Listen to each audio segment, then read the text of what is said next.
Bienvenue sur le plateau de African Mirror Television. Je suis Alpha Grace et je suis devant le Bureau fédéral de migration à Waben.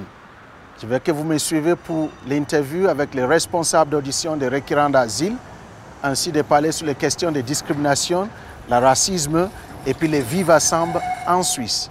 Merci. Vous présentez? Michael Glauser, porte-parole. Je travaille dans la communication ici pour l'Office de migration. Voilà, je suis ici avec les responsables pour les communications de l'audition de l'Office de migration. Principalement, je vais vous poser une question. Récemment, le Parlement a voté. Ils ont donné un plein pouvoir à tous les cantons et aussi à ODM pour traiter sur les sujets de décider comment héberger les requérants d'asile ou non. Alors, pour vous, de vos parts, qu'est-ce que vous pensez? Alors, pour nous, il y a une chose qui a changé. Avant le printemps arabe, on était obligé de chercher le contact avec la commune pour chercher une place pour ouvrir un nouveau abri. Maintenant, avec la nouvelle loi, on a la possibilité, comme confédération, aller dans une commune et directement ouvrir un abri, un nouveau centre pour des requérants. Ça, c'est le changement. Mais il n'y a pas de changement du temps ou de traitement ou du temps où les gens peuvent sortir. Très bien. Alors, quand vous avez dit le temps pour sortir, ça veut dire qu'il y a des restrictions à leur mouvement? Absolument, il y a des règles. Ce sont des gens ce sont des demandeurs d'asile. Ils cherchent quelque chose, ils sont dans un traitement d'une procédure de l'État et dans cette procédure, il y a des règles. Très bien. Et pour vous, est-ce que ces règles, parce que si on prend l'histoire des maisons d'asile à Briguentan, on voit que les requérants d'asile n'ont pas le droit même d'aller dans les centres de loisirs, ni d'aller dans la piscine, ni dans les bibliothèques, on se demande, est-ce que ces règles de contentement, ça ne viole pas les droits de l'homme? Alors ça, c'est absolument faux. Chacun peut aller dans la piscine publique, mais s'il y a des groupes de plus de 10 personnes, il faut annoncer la visite. Parce qu'il y a un groupe de personnes qui veut entrer dans la piscine. S'il y a une école qui est déjà dedans, ça peut être qu'il faut attendre jusqu'à les leçons sont finies et après il y a le prochain groupe qui peut entrer. Ça, c'est la règle. Ça, ok. Et pour vous maintenant, est-ce que l'Office fédéral est surtout d'accord avec cette procédure? Parce que si chaque canton, chaque village, chaque région exerce la pression comme ça sur les requérants d'asile, ça commence à devenir bizarre. Alors, ce n'est pas seulement pour les requérants d'asile, c'est la même chose pour moi, ou comme pour tout le monde. Hein. S'il y a un groupe qui veut entrer dans la piscine, un groupe plus de 10 personnes, ça dépend pas si ce sont des requérants d'asile ou si c'est une autre école ou un autre groupe qui veut entrer. C'est pour tout le monde la même chose. Merci. Bon, pour ça, je crois que vous avez répondu à toutes ces choses que je voulais vous poser.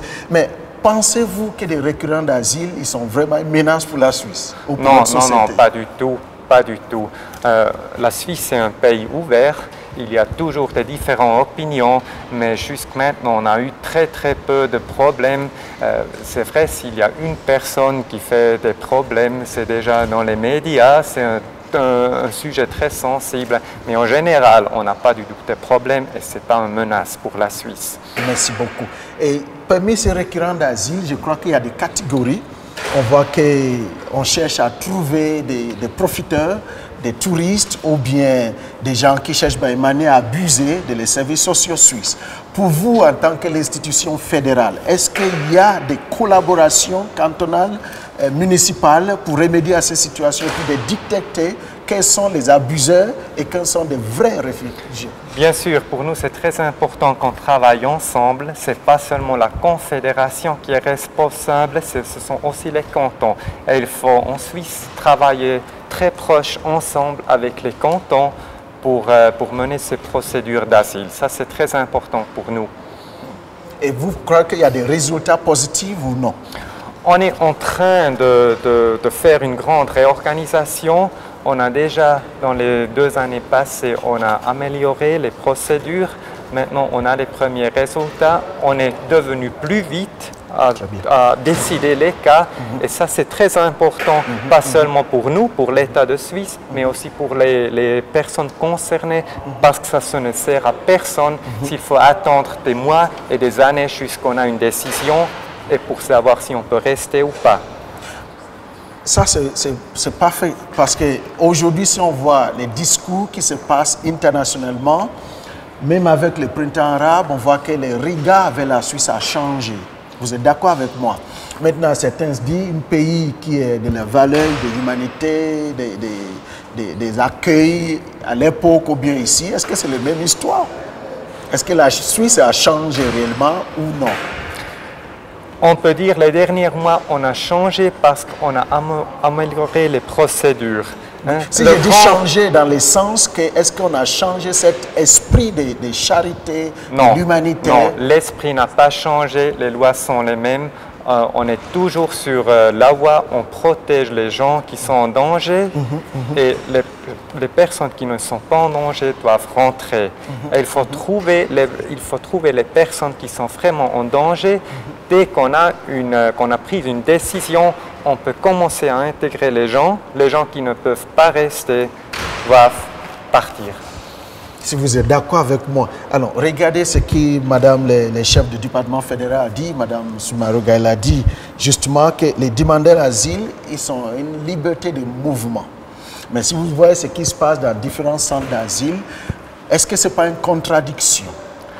Non, la liberté de mouvement et les restrictions d'action. Non, pas du tout. Les gens arrivent dans des centres, ils demandent d'asile et ils entrent dans une procédure d'asile, une procédure de l'État.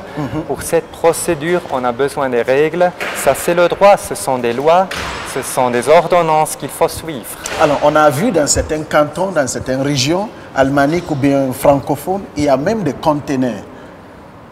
Pour vous, est-ce que vous voyez que c'est normal? Si on a envie de suivre une procédure des gens qui demandent asile, je crois qu'il y a un minimum de respect pour la personne, pour ses droits et aussi pour sa personnalité. Même si après, il doit retourner si l'asile est refusé. Qu'est-ce que vous pensez à cette conteneur ou bien des boîtes? Absolument. Il y a les règles, les lois sont pour tout le monde les mêmes. Il faut suivre ces règles. On a un problème avec les abris pour trouver des places, pour des centres d'asile, mais ça c'est une autre question. C'est une question de la Confédération et des cantons.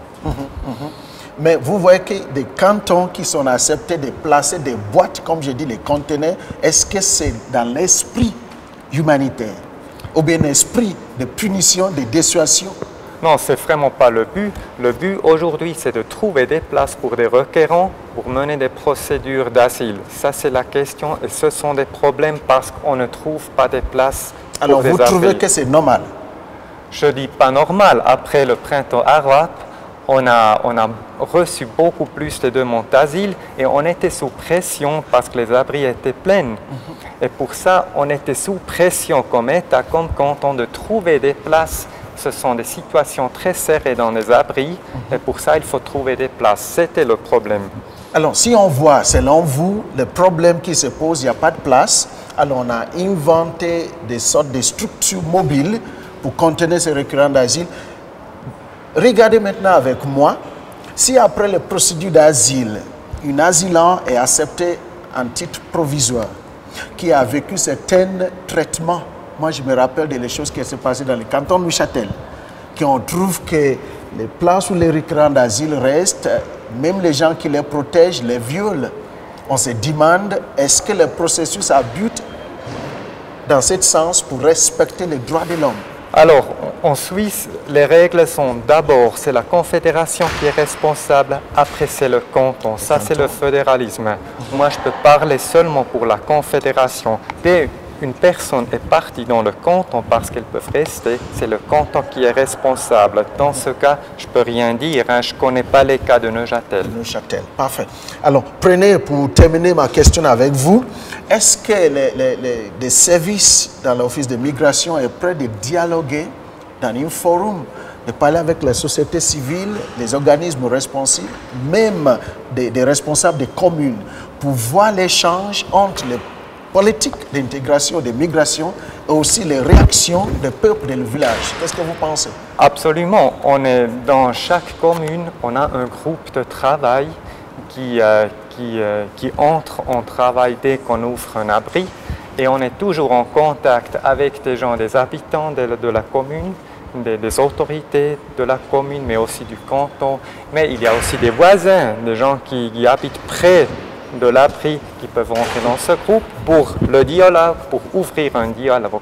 Très bien. Alors, je vous remercie, messieurs. Et pour finir, est-ce que vous pouvez mettre un seul mot, parce que vous êtes le porte-parole, cet éternel problème de la discrimination et aussi du racisme grandissant dans les sociétés suisses, quelle est l'approche des politiques fédérales?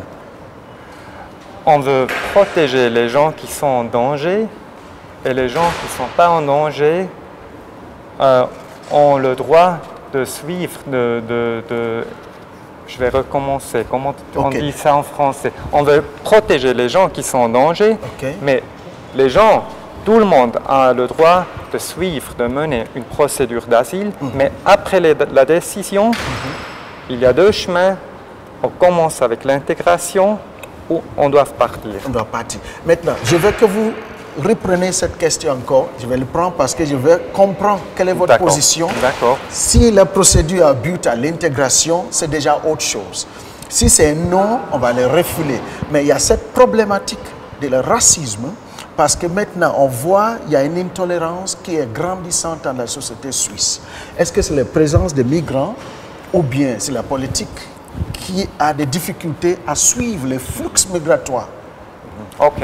Oui. Ok, vous recommencez? Je reprends maintenant. D'accord. Que les questions sur le racisme et la discrimination grandissant dans nos sociétés, est-ce que ce n'est pas préoccupant pour la fédération?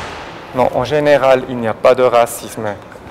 Il y a la grande société, il y a le peuple suisse. Ce ne sont pas des racistes, pas du tout. Chacun a le même droit, chacun qui arrive a le droit de mener une procédure d'asile et après il y a une décision. Il y a partout des gens qui sont contre une procédure ou contre le droit d'asile, mais on est un peuple ouvert, on est toujours prêt à discuter et c'est un dialogue qu'on doit mener. Très bien, je crois que vous avez répondu à mes questions et je vous souhaite une bonne journée. Merci à vous. Merci beaucoup, monsieur. Bonne soirée.